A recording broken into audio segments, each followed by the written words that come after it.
So next po, for Kyle, ano ang brilliant quality ni Blythe? Wow! Everything. Uy! Ang ganda mo kanina. No. Sige. Brilliant quality ni Blythe.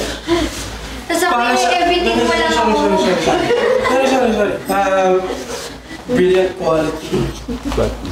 Kailangan ng brilliant quality. Sinagot ko yung agad sa akin. Wait lang.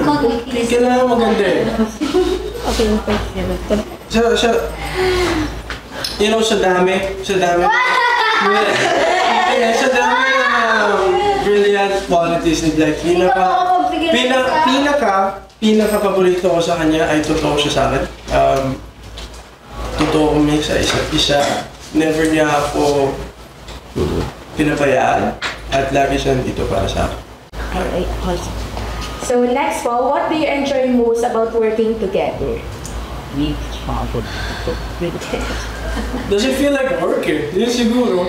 Pinaka para sa akin, baka trabaho para sa'yo. Pero Wow! Well, si ate, yung PA ko actually, si ate Sabay, masaya siya kapag andito si Kyle. Kasi, alam niya makakapag-chill siya eh. Oo, kasi ako na baka sa makakapag-chill siya kasi alam niya na maaalagaan ako ni Kyle. Siguro yun din, kapag may duet din, alam ko din sasaluhin ako ni Kyle kapag may duet.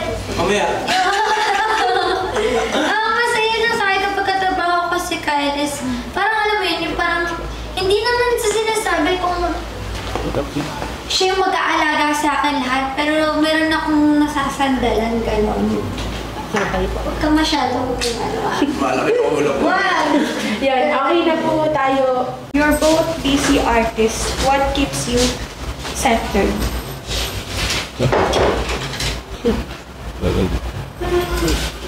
Centered like humble. Well,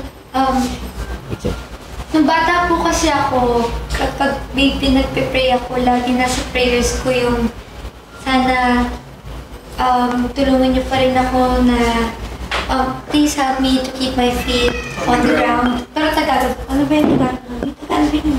Papakumbaba? Sa gano'n, sa lahat ng prayers ko po, nandun na siya.